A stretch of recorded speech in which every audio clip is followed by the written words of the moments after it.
And we're back for another great week in the tunnel. You got Dallas Melvin here with my co-host. Truth and the truth, and we got some good football to talk about, college to pro. But first thing we got to talk about was the biggest thing, the biggest sport event this weekend, and I think it was the fight. Bud. So, what you think about the fight, man? Shoot. I mean, everybody was pumping up the other guy, but I knew Bud was going to win. Bud moved up the weight to fight the guy, and Bud took care of business. Bud just outsmarted him, like he was in shape, more athletic than him. He was moving around. He was doing his thing. I mean, he dominated that fight. It looked like a lot of times Dallas Melvin, he could have knocked him out. And I guess he was just trying to please the crowd. You know what I'm saying? But Bud is a good fighter. Bud is a smart fighter. Bud moved up to fight this guy. A lot of people thought Bud wasn't going to win. I had Bud all the way. And Bud dominated the fight. Bud outsmarted him. Bud like he was more in shape than him. Way more athletic than him. The guy legs was getting tired, but still, Bud just whooped his butt up from every round. So I never really thought that Crawford was going to have a chance really to lose the fight simply because, he moved up in weight class, but Crawford was smart enough not to just stand there and brawl with him until later in the fight. He did stand toe-to-toe with him. He did. But by that time, Canelo was tired. He was tired, so he didn't have no legs. But that's about being a smart boxer. Yeah, but he's definitely nobody's ever doubted that Crawford's a great boxer. More of a boxer, I would say, overall than a brawler. Yeah, but that dude is straight up. You go toe-to-toe with him. That's his style. So when he did go toe-to-toe with him, he did it later at the end when he got him tired. That's why I say he's a smart boxer. He outsmarted him, and he played with him, and he tested the water for 3 rounds after that. It was a wrap. Now I didn't like he won 11 rounds because he got one punch. I said, oh, Lord, they're going to say it's a draw. It's not a draw. Here come the politics. But that 12th round, he went to work on his butt.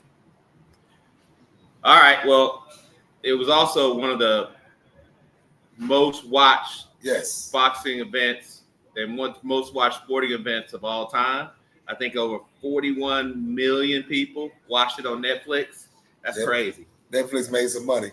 And the good thing is all your sports boys have to worry about paying for it.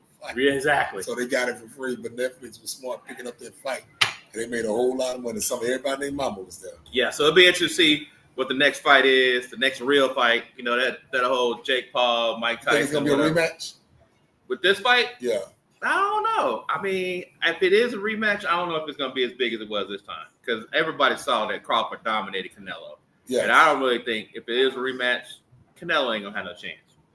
Canelo's not a technician boxer like Crawford is right now. Right. So because he's not a technician boxer, people will watch it probably because who else out there is a watch? Right. So against a lot of fighters he fought him. His weight at the time was just straight up. Yep. So that's the fight. Moving on, college football.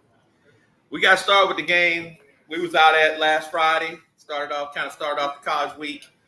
U of H, prime time. Deion Sanders was in town with the Colorado Buffaloes. Hopefully some of you guys caught us on Fox 26. We had a chance to talk to Fox 26 locally. And give our take on the game. But if you didn't, we're going to share it with you right now. Tuesday, what you think about the game?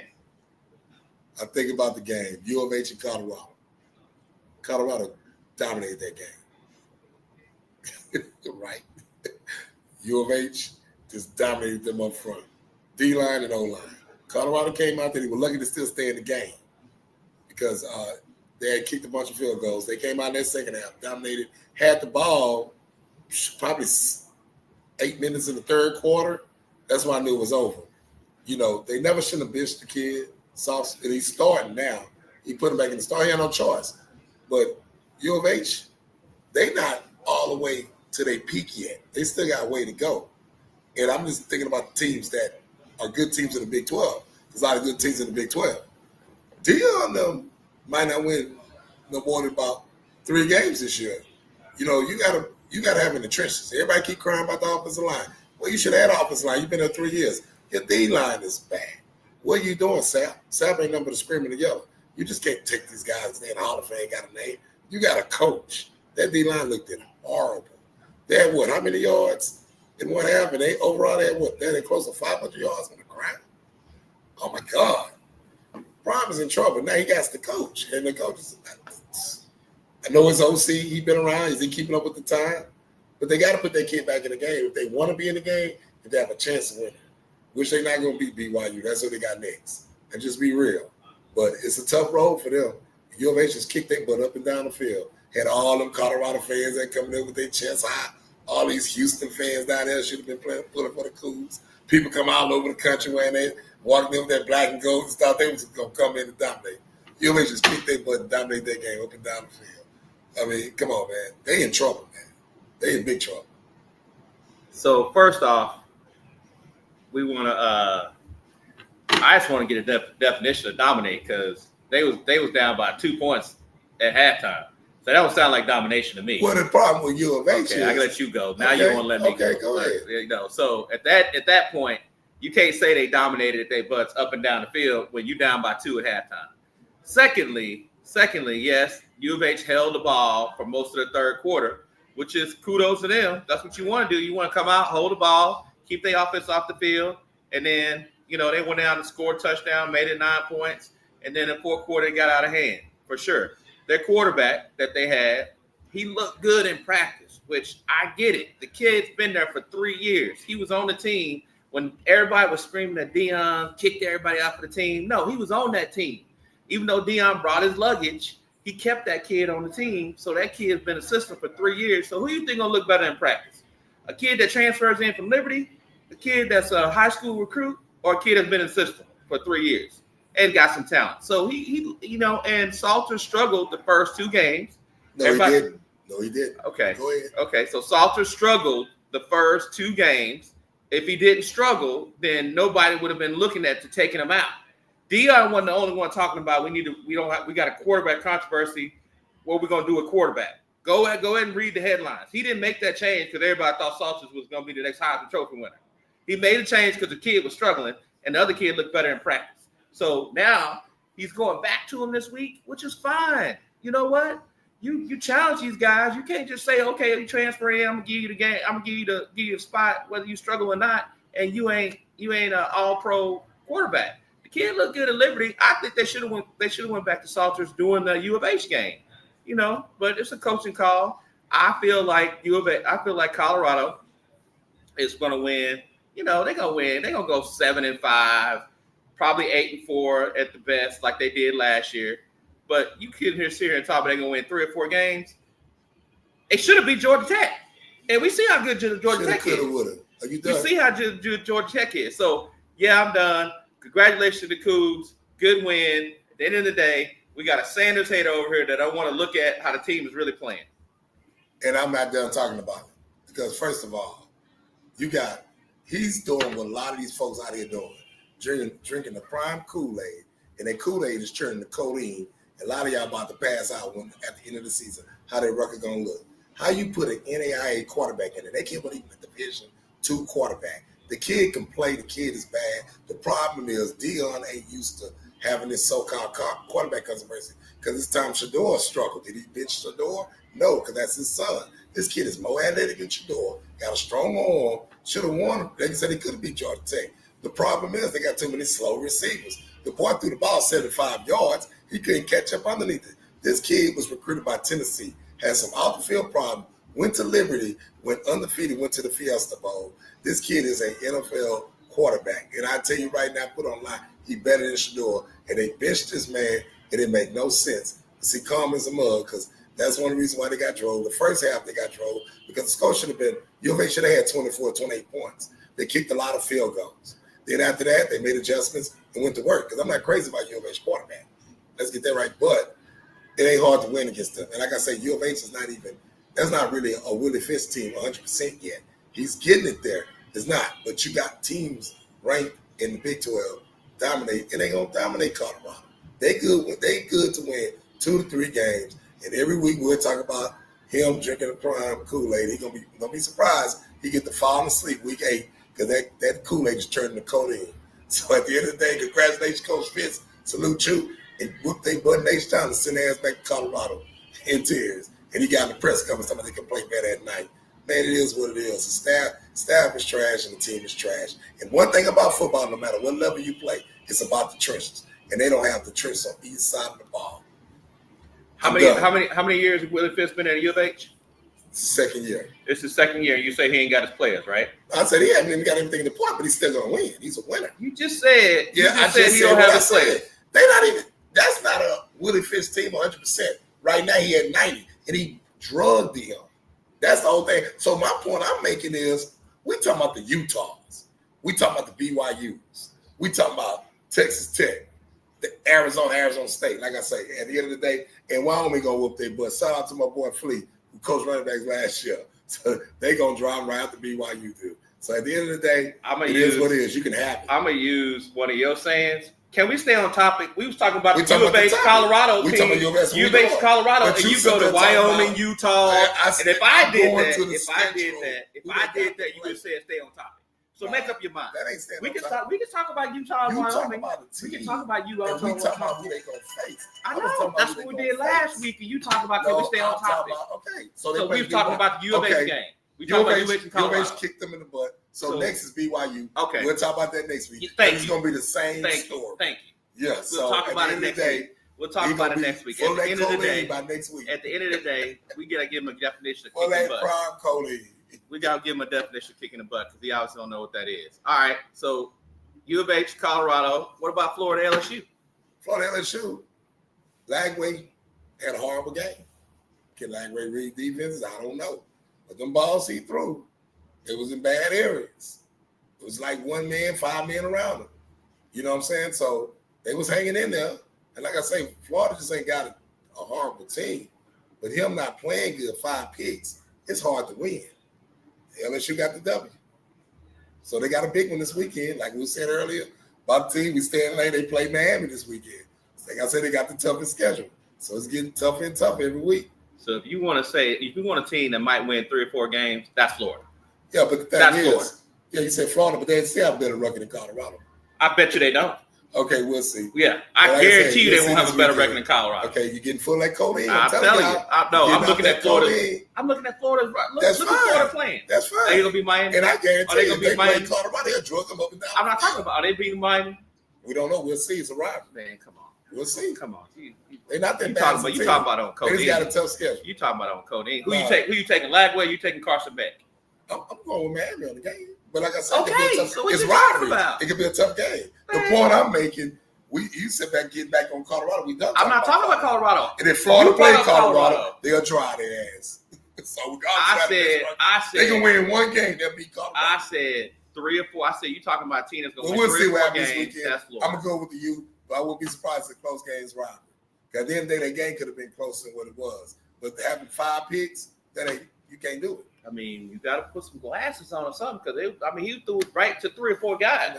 Say 3 or 4 guys. Shoulder problem, I don't know. But like I said, some of the coverage I saw, like, yeah, probably. I don't know. We'll see. Georgia, Tennessee. Game day was at Tennessee this week. I kind of thought Tennessee was going to pull it out, but it did surprise me. Georgia with their defense and that quarterback they got. Everybody was talking about he can't throw deep. Well, go check out his high school tape. That kid was throwing deep in high school. Some of the quarterback from Georgia? Quarterback from Georgia. Well, Tennessee had the game. They could have won the game. It went overtime. But it was a point in the game where Georgia just outstripped them at the end. Tennessee missed the field goal before overtime. Then, of course, Georgia made a stop. They scored, but Georgia O-line, I got to give a lot of credit to them. They dominated in overtime. They dominated at the end of the 4th quarter. So it was a hell of a game. Game day was there. I think they picked the right game over the weekend. And it was one of the SEC showouts. That's what the SEC's all about every week. Any given Saturday, like they got the documentary on Netflix. Like I say, I got the quarterback at Tennessee I really like. You know, the other kid transferred, ain't won a game yet. Coach just got fired at UCLA. Nico just ain't that good. He's not better than this kid. The kid they got for Appalachian State got a hell of a story because he went to junior college first and used to catch the train every day, 90 miles.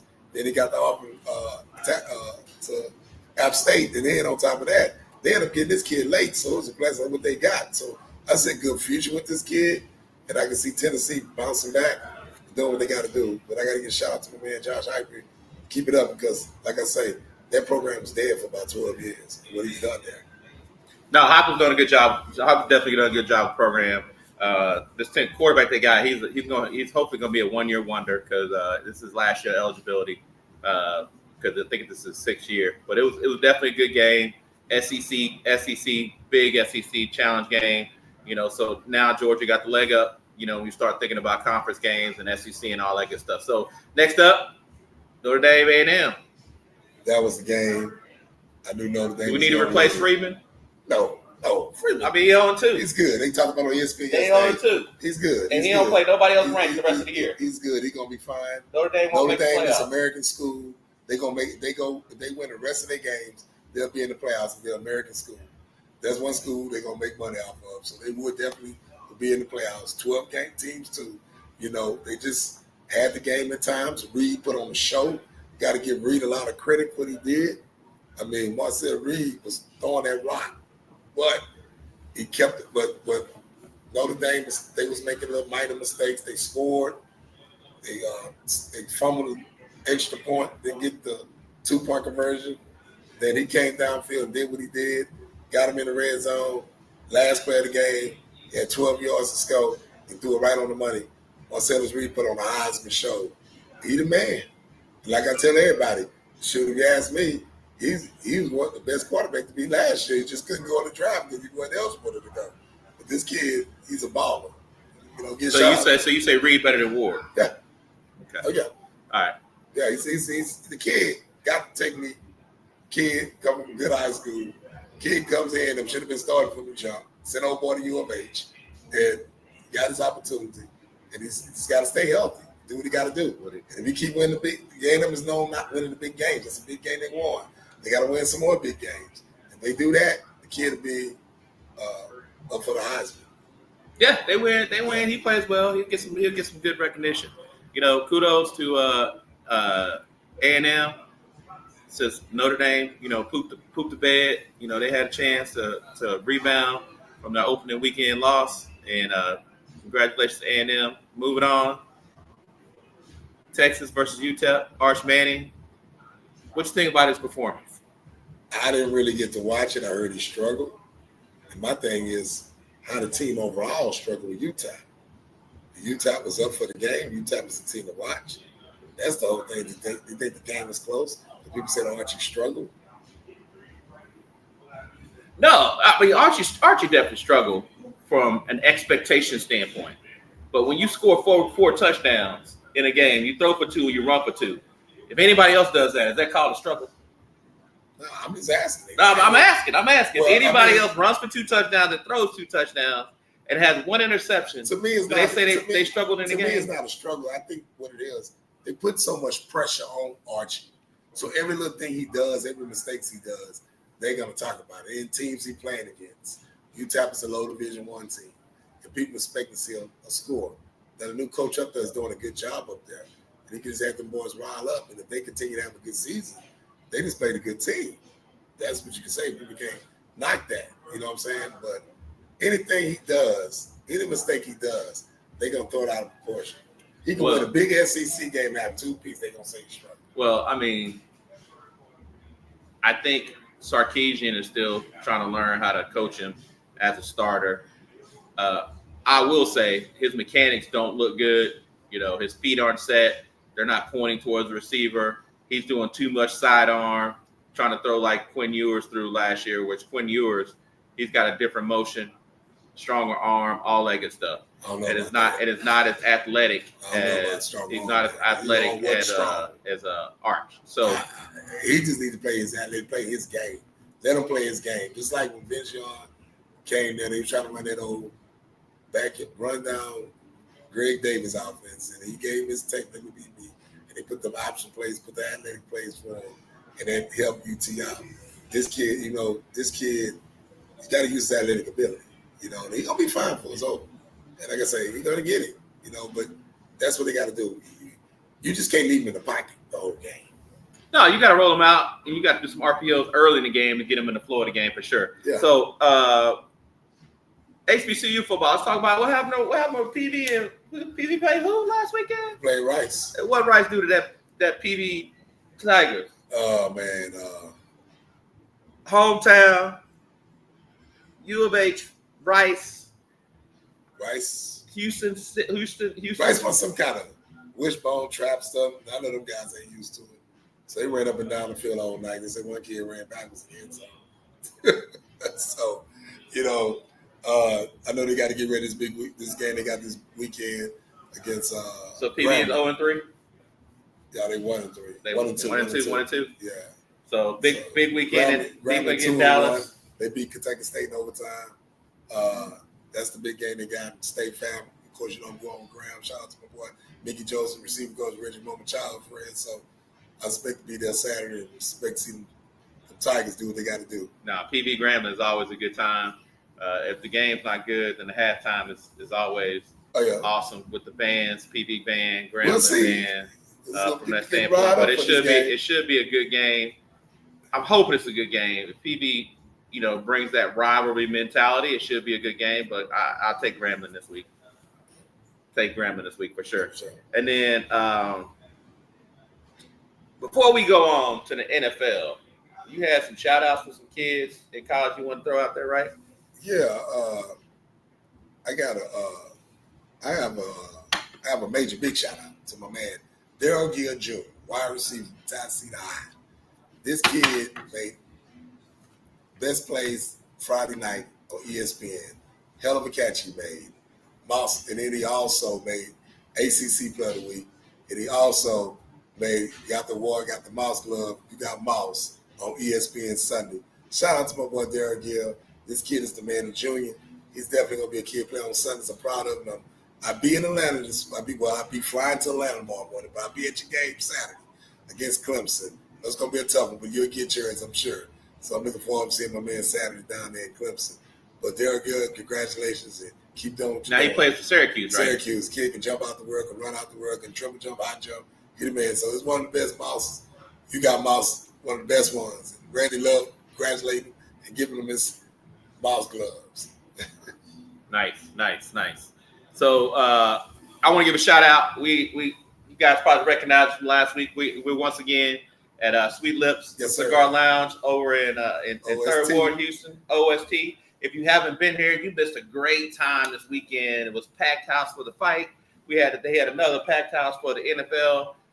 So if you want to come watch some NFL games on a Sunday, college games on a Saturday, grab a stick, bring your favorite beverage. You can pack your lunch with you and just have a great chill time. Come on out to Sweet Lips Cigar Lounge on OST. And ask for Mo. He's gonna take care of you in the humidor too. Show you some sticks you can't get anywhere else, and show you some sticks that you will come back for sure just to grab them.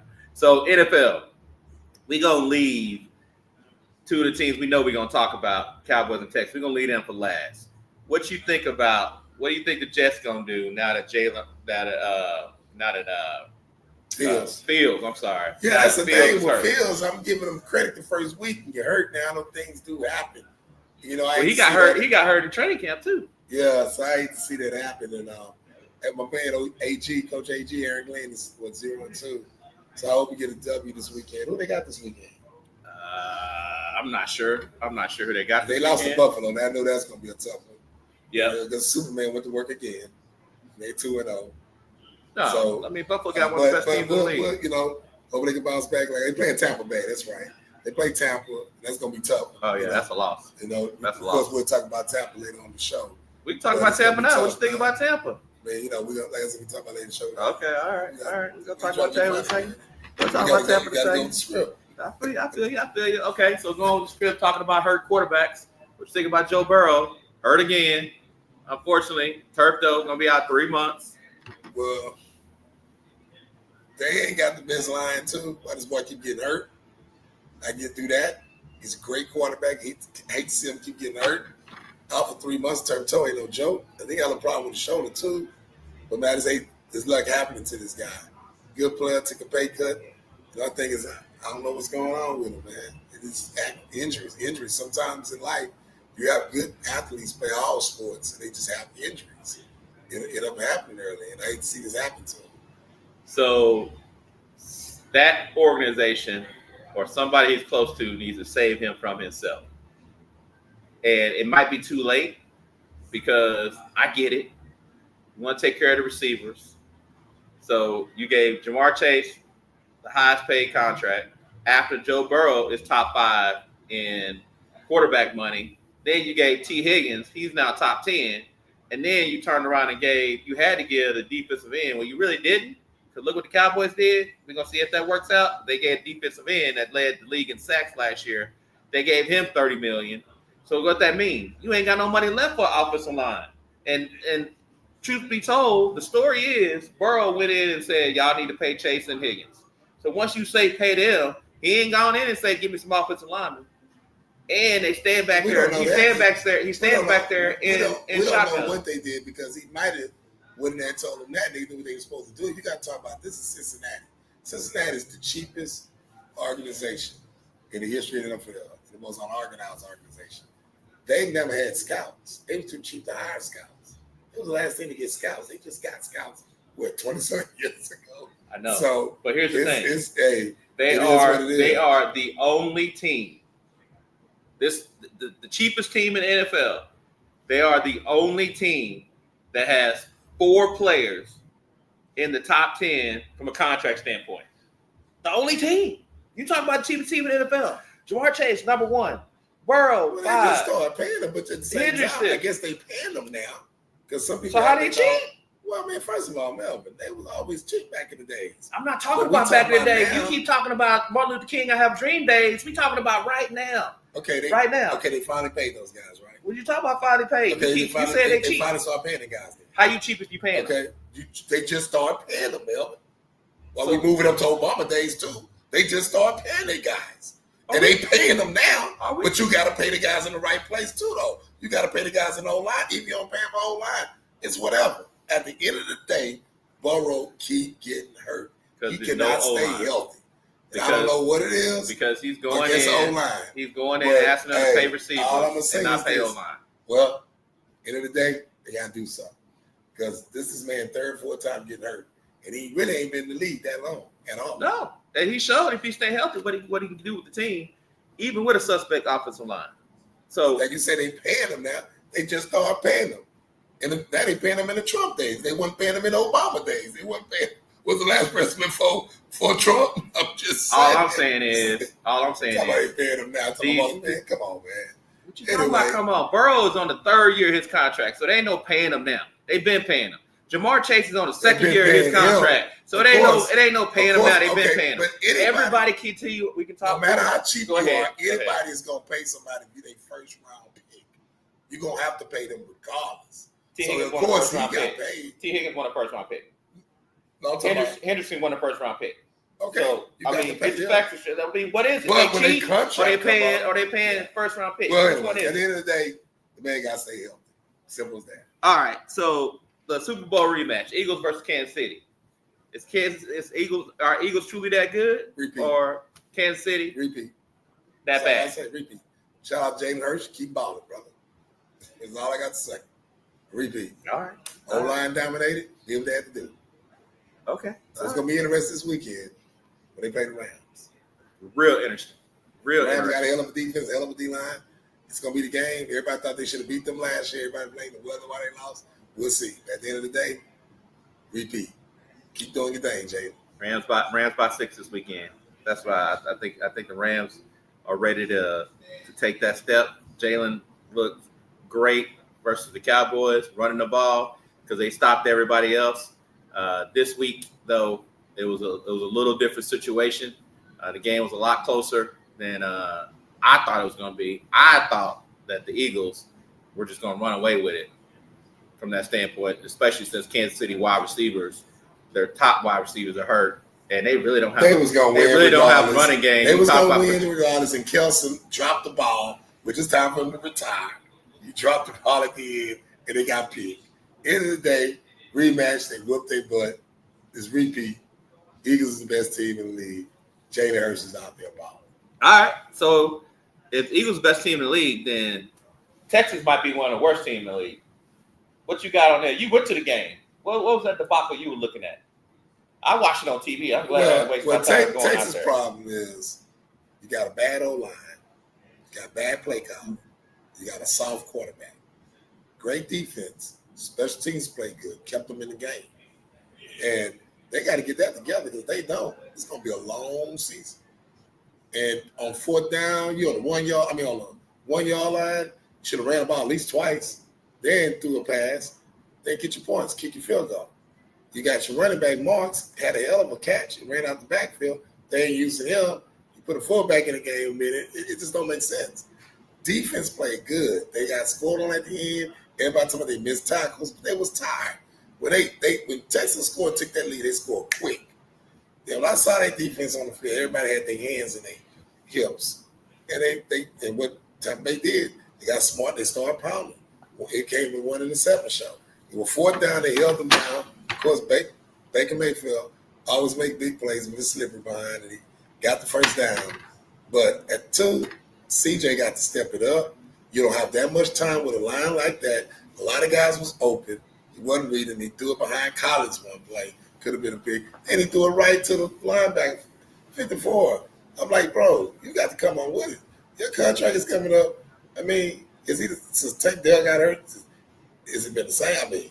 The boy just soft. I'm just going to tell you like it is. And you got this new offense coordinator. First time being an offense coordinator. And that looked bad. I understand they get caught up in these people's trees. They hire thase guys on the Shanahan tree. Shanahan ain't about nothing. I know they hired them through.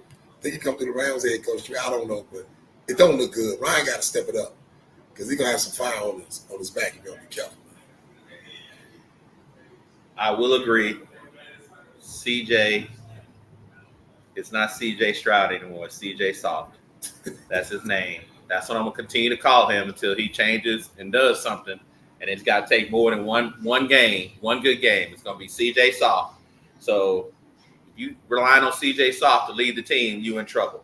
Well, they only got hold on for a second. They only got one thing working for them, by the way, because you went out a litany of things.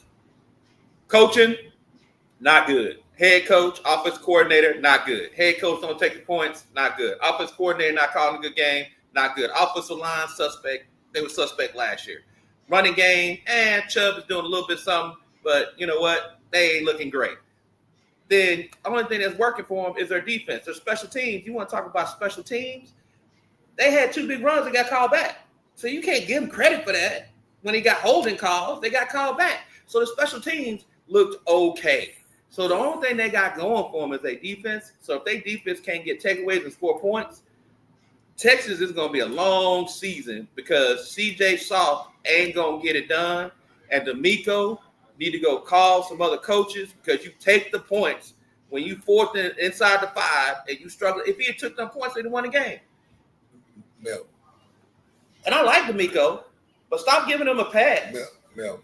The special teams might made some minor mistakes early, but when they counted, they made big plays. The boy from Iowa State was one of the best players they drafted, including his teammate from Iowa State.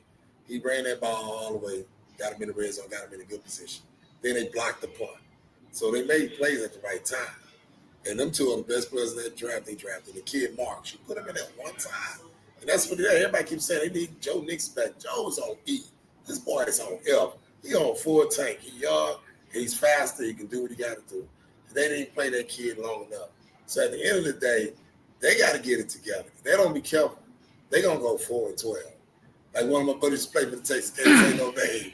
But they're going to have some problems. You homers are killing me because if any other team had played like this, you know what y'all be saying?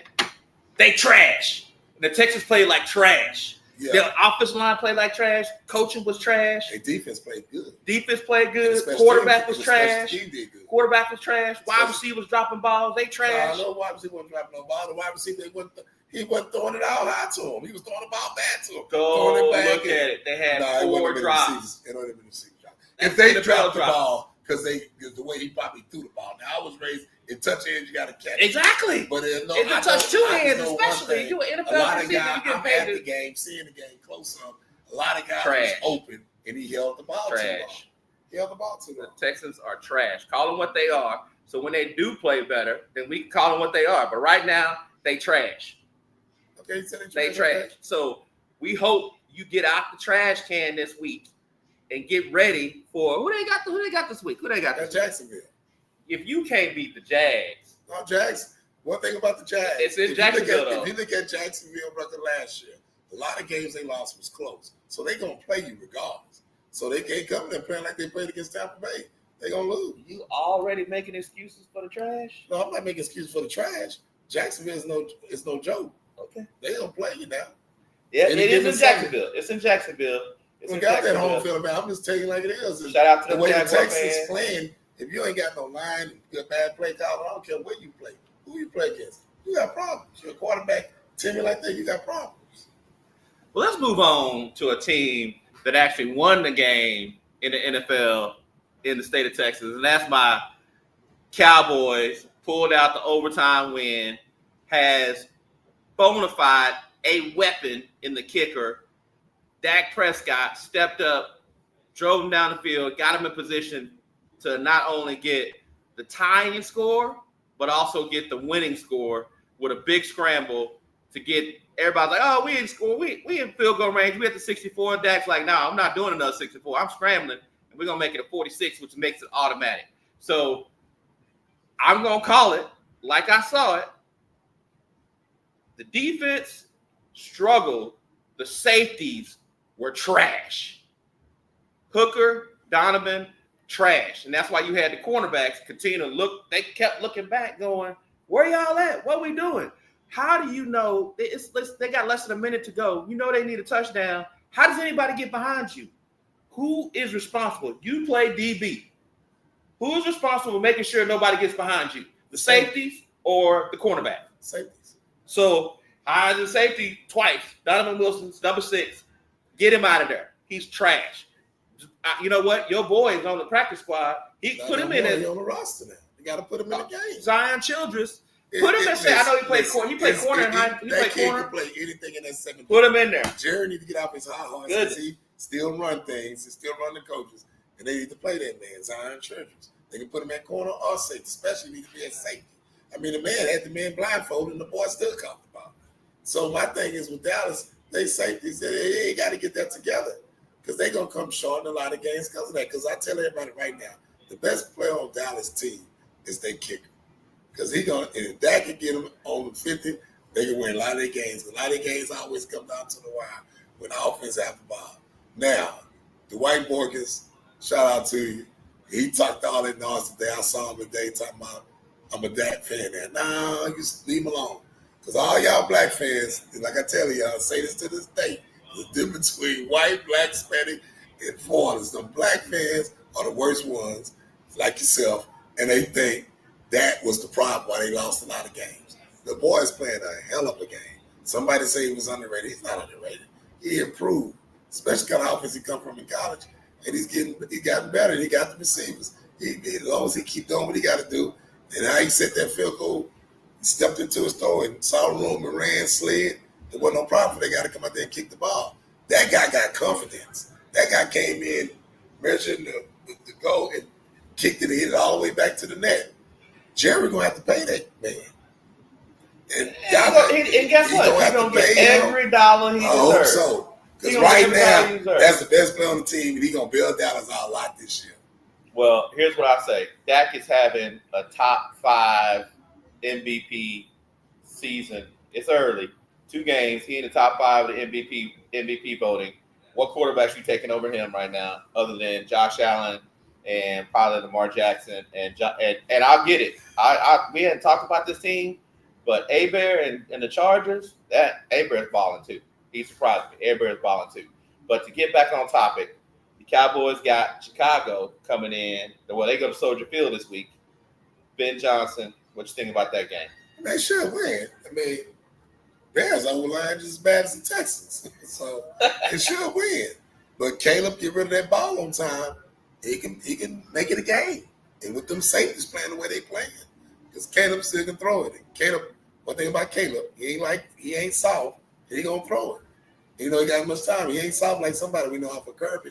Other than that, I think Dallas should win the game. They're supposed to win that game. Well, hopefully Caleb won't have as much time because Dallas did announce after the game they signed former number 1 overall draft pick of the Houston Texans, Jadeveon Clowney, is now a Dallas Cowboy, and he said he's ready.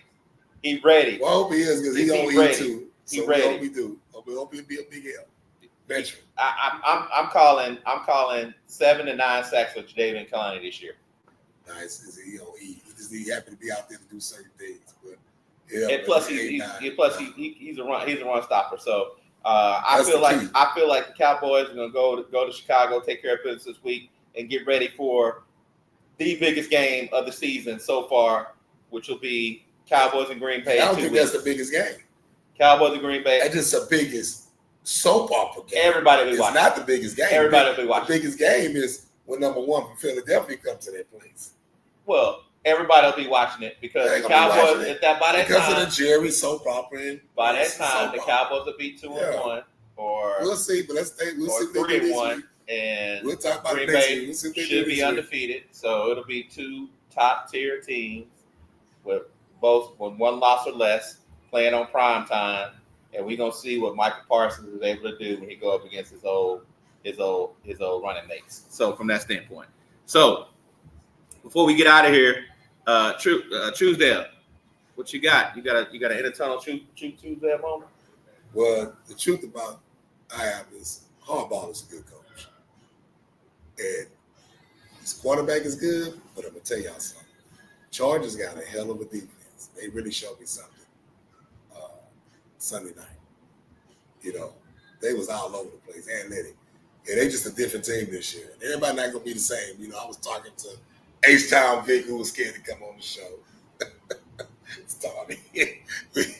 H-Town Vic was coming on the show, and H-Town Vic was talking about the teams the Texans played last year. They beat last year. That's last year's a totally different game. People study film and everything. Chargers will be a team to watch. Their defense is something else serious. That's the truth. No, Chargers got a good team for sure.